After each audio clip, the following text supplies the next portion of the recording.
5 signs. That is what the Bible lays before us. 5 ways God speaks to ordinary believers every single day. And almost nobody recognizes them. Not because they lack faith, not because they stopped praying, but because they are listening for the wrong kind of voice. Thunder, when God is offering a whisper. A burning bush, when he is sending a restless night. A parted sea, when he is quietly closing a door. We have been trained by our own expectations to wait for the spectacular. And while we wait, God speaks, and we miss it. There was a boy who slept inside the temple, steps from the ark of God, and heard a voice call his name 3 times in the dark. 3 times he rose. 3 times he walked down the same hallway.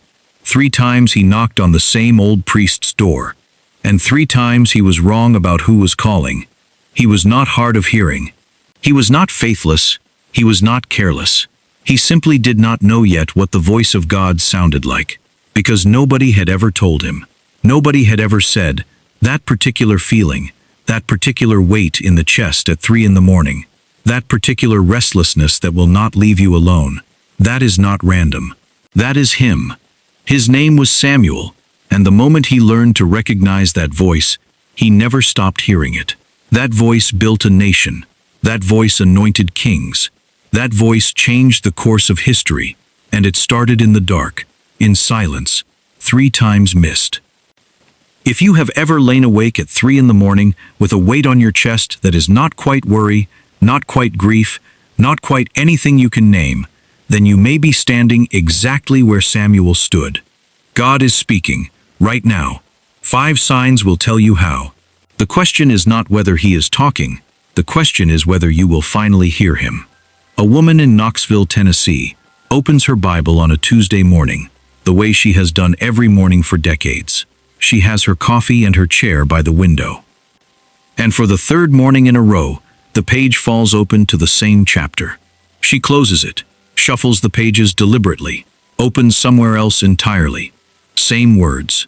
She passes a church marquee on the drive home. She reads it for the first time in 1,000 drives past. Same words.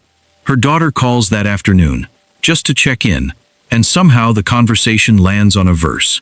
Her daughter did not plan it, but the words are the same words. She thinks it is coincidence. It is not. In the book of Isaiah, God makes a promise so specific, so geographic, so personal, that it sounds like he wrote it for someone sitting at a kitchen table in Tennessee in the year we are living in. And thine ears shall hear a word behind thee, saying, This is the way, walk ye in it, when ye turn to the right hand, and when ye turn to the left. Hear what he is describing.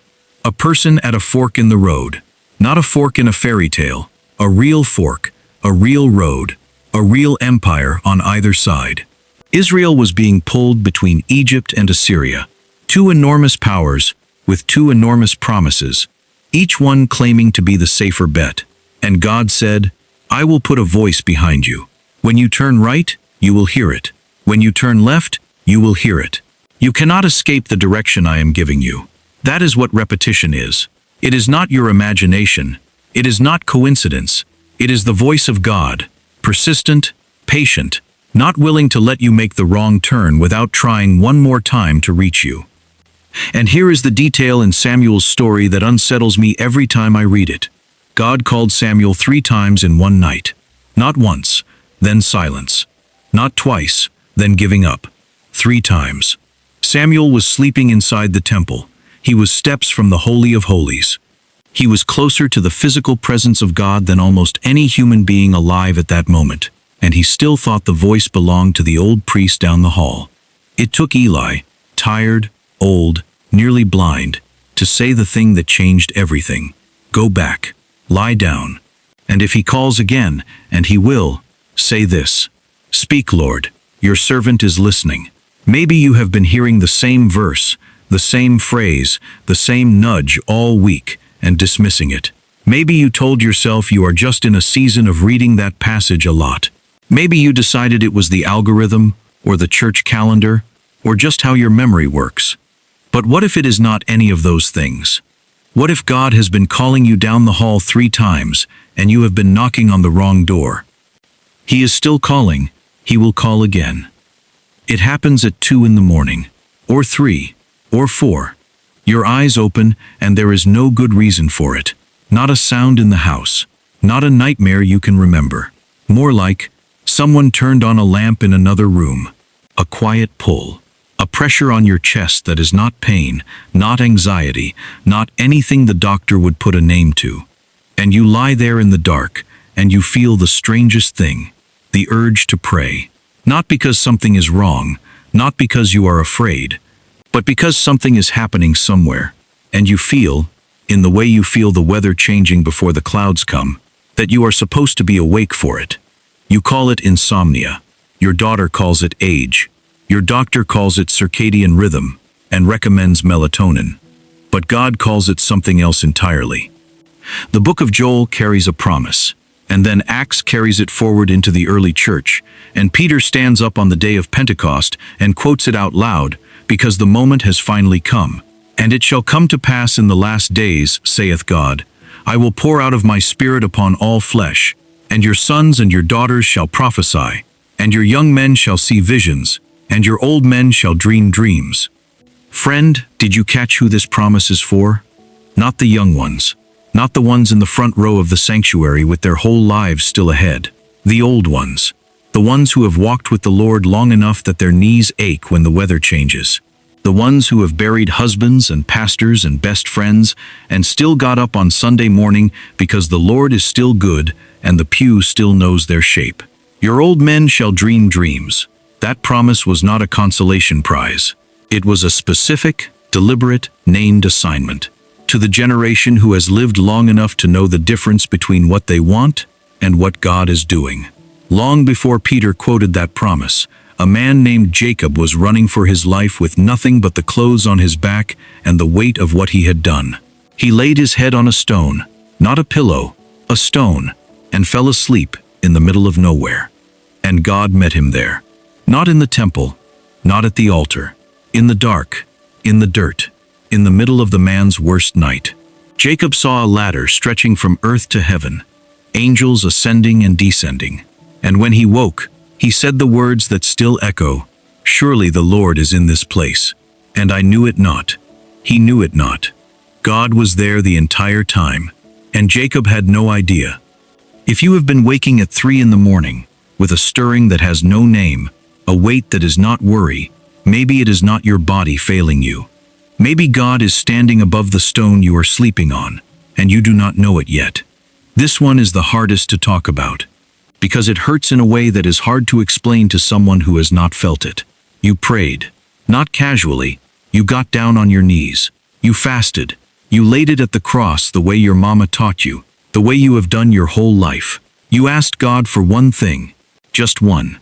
One job, or one healing, or one relationship put back together, or one child to come home. And he said no. Not later. Not wait. No. And the silence after a closed door, that particular silence, is the loneliest silence there is. Because it is not just empty, it is full of the thing you asked for that did not come.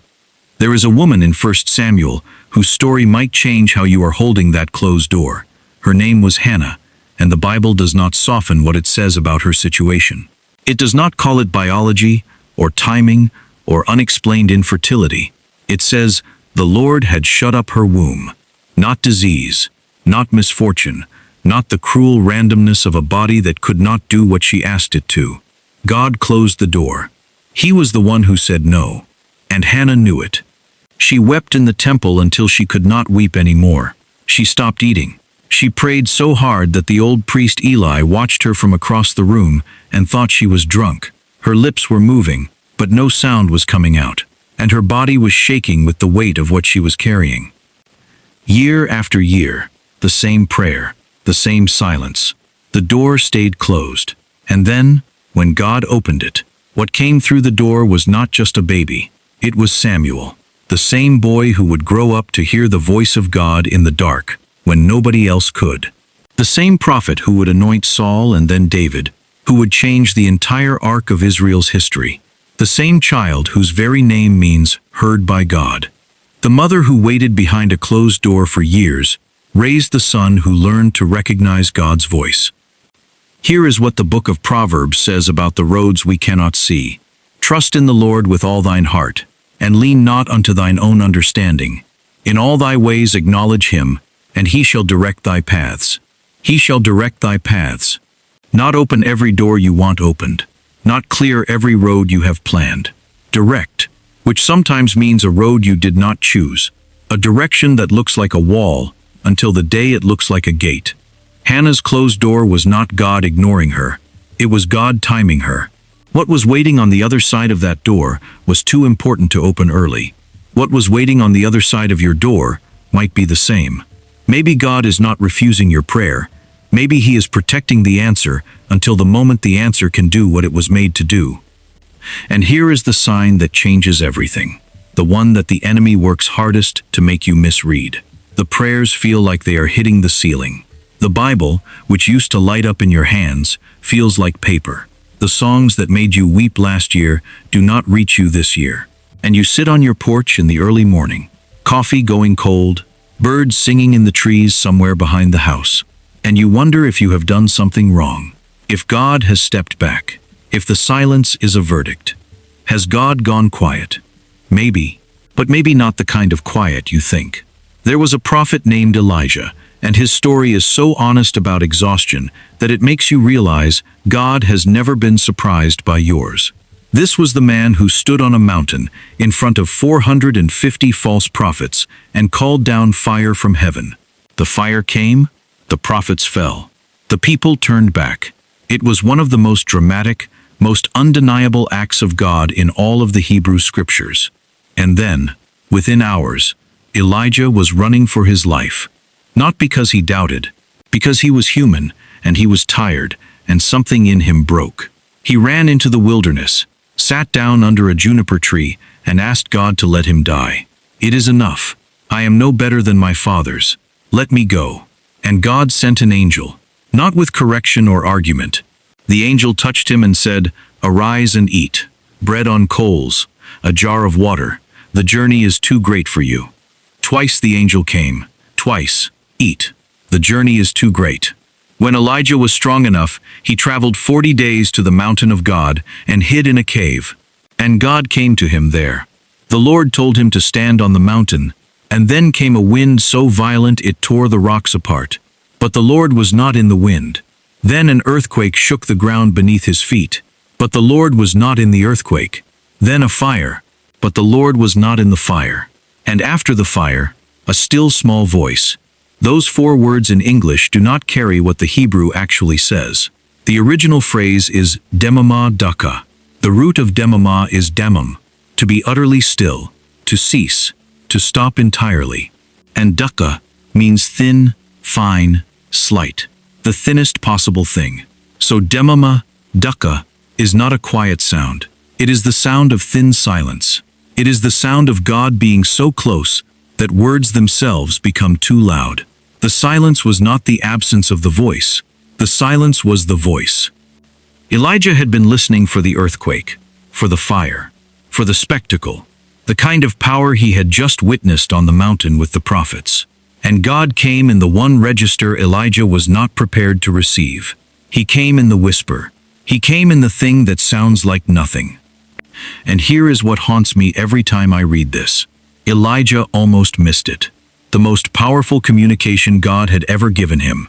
The word that sent him back to work, that gave him his successor, that changed the course of his calling, came in the sound that could most easily be mistaken for silence. If your life has gone quiet, if the goosebumps have stopped coming, if the confirmations have dried up, if the only sound on your porch is the birds and the wind and the coffee cooling in your cup, that may not be absence, friend. That may be presence. The kind of presence so holy it does not need to announce itself. The kind of closeness that does not require volume. Today, if ye will hear his voice, harden not your hearts. That is what the book of Hebrews says. Not tomorrow, not when the feeling returns, not when you can trust your own senses again.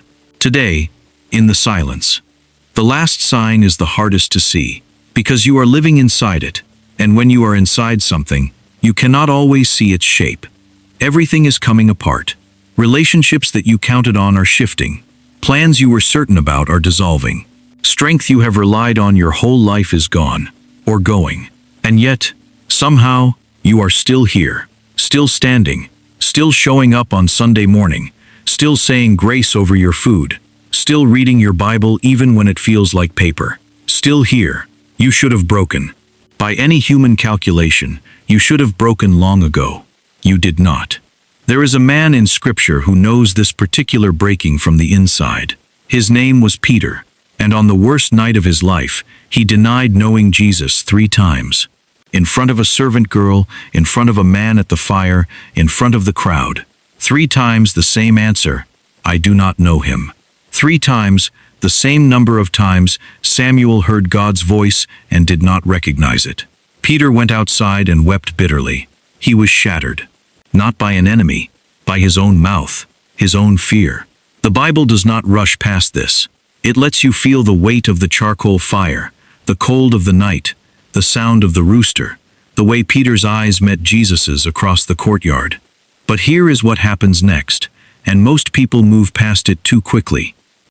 Jesus did not discard him. Jesus did not promote someone else, or appoint another leader, or let Peter live out his days as a cautionary tale about confidence and cowardice. When the resurrection came, one of the first things the angel said to the women at the tomb was, "Go tell his disciples." And Peter, Jesus found him on a beach, over a charcoal fire, the same smell, the same setting, the same kind of morning that echoed the night that had broken him. And he asked Peter 3 questions. Lovest thou me? 3 times, 1 for every denial, not to humiliate, to rebuild. 3 cracks, filled with 3 answers. 3 failures, met with 3 restorations. And from the rubble of the man who had denied him on the worst night, Jesus built the foundation on which the church would stand. The book of Philippians carries a verse that does not get quoted enough. For it is God which worketh in you both to will and to do of his good pleasure. Worketh in you, not around you, not despite you, not waiting for you to be fixed before he starts. In you, through it, using the exact place that broke. The breaking is not the end. The breaking is the workshop. And here is the thing about Peter that is still standing after all these centuries. The church did not get built on a man who never fell. It got built on a man who fell completely and was found by grace on a beach at dawn. The crack in Peter was not a disqualification. It was the exact place where restoration became testimony. If you are being broken right now, and you have not broken, that resilience is not yours. Something is holding you, something is working in you, and that is sign 5. 5 signs, and every single one of them was always there. The verse that kept returning, the stirring in the night, the door that would not open, the silence that was not empty, the breaking that did not destroy you. God was speaking, through all of it, every single day, every single sign. And now I want to give you the one word that ties all 5 together, the word that explains why we keep missing what he keeps sending. In Hebrew, the word for hear is shama. And the first thing you need to know about shama is that it does not mean what we mean in English when we say hear. In English, hearing is passive. Your ears receive a sound. The information arrives. That is all. You heard. But in Hebrew, shama is 3 things at once: to hear, to understand, to obey. All 3 in a single word. They are not separate actions that follow each other in a sequence. They are one word, one motion, one act of the whole person. This is why it matters. When Samuel finally lay back down in the dark, after Eli told him what to do, and the voice came again, "Samuel, Samuel," and Samuel answered, "Speak, Lord, for thy servant heareth." He was not saying, "I can hear you now. The acoustics in here are better." He was saying, "I hear you. I understand you. I will obey." All 3, in one breath. That is Shama. And there is something else, something the New Testament adds that deepens this even further. In the Gospel of John, Jesus describes the relationship between a shepherd and his sheep. He says, "My sheep hear my voice, and I know them, and they follow me." The Greek word he uses for know is ginosko, and ginosko does not mean to know about someone. It is the word for the deepest kind of relational knowledge, the kind that comes from years of shared life, shared meals, shared silence, intimate, personal, irreplaceable, the kind your grandmother has for the hymns she has sung 50 years, the kind a widow has for the voice of someone she loved for decades. And the word for voice, phone, does not just mean sound in general. It means the particular, identifiable sound that belongs to one specific person. Not noise, his voice, the one you know. So when Jesus says, "My sheep hear my voice," he is not talking about volume. He is not talking about special spiritual gifts or mystical experiences or goosebumps in church. He is talking about intimacy. He is saying, "The people who belong to me recognize me, not because I am loud, because they know me well enough to recognize me even when I am quiet, even when I sound like silence, even when I sound like a door that closed, even when I sound like the weight on your chest at 3 in the morning." And maybe that is the real reason we keep missing the signs. Not because God is distant, not because the signs are too subtle, not because our faith is insufficient, but because we have been listening with English ears, waiting for a sound, when God has been asking for Shama, the full thing. Hearing that becomes understanding. Understanding that becomes surrender. All three, in one motion. The book of Job says it plainly, in words that read like they were written for this exact moment, 3,000 years early. "For God speaketh once, yea twice, yet man perceiveth it not. He speaks once, he speaks twice, he sends the verse again, he stirs you at 3 in the morning. He closes the door you wanted open and stands patiently at the one you have not noticed. He fills the silence with nearness you cannot measure. He holds you up in the breaking when every human law says you should have fallen. And still, man perceiveth it not, but you perceive it now." Maybe you remember the birds. They were singing outside this whole time, on the porch, in the trees behind the house, while you were sitting in the silence wondering if God had gone quiet, while you were watching the coffee cool and waiting for a sign. Those birds were singing. They did not stop. You were the one who stopped hearing them. And somewhere right now, at the door of your heart, there is a knock, not a pounding, not a demand, not a thunder or an earthquake or a fire, just a knock, steady, patient, unhurried. The kind of knock that has been going on for longer than you realize. "Behold, I stand at the door and knock. If any man hear my voice and open the door, I will come into him and will sup with him and he with me." He is knocking. He is not pounding, and he has not stopped. Friend, if you recognized yourself in even one of those 5 signs, then you already know what to do. Stop listening for the earthquake. Stop waiting for the burning bush. Stop measuring the presence of God by the goosebumps on your arms, or the feeling in your chest, or the clarity of the answer. He has been speaking in the language you were not trained to hear, in the verse that would not leave you alone, in the night that would not let you sleep, in the door that would not open no matter how hard you pushed, in the silence that somehow felt full, in the breaking that somehow, miraculously, left you standing.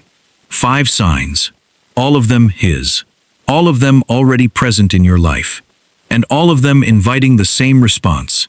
Shama, full Shama, I hear you, I understand, I will obey. The Bible calls this discernment, the practiced, daily discipline of recognizing His voice among all the noise. It is not a gift reserved for prophets. Samuel was a boy in the dark. Jacob was a fugitive on the road. Hannah was a woman the church had overlooked. Elijah was exhausted past the point of hope. Peter was in the ashes of his own failure, and God spoke to every single one of them. He is still speaking, in exactly those places, in exactly yours. The quiet movement of God is still a miracle. Keep watching for yours.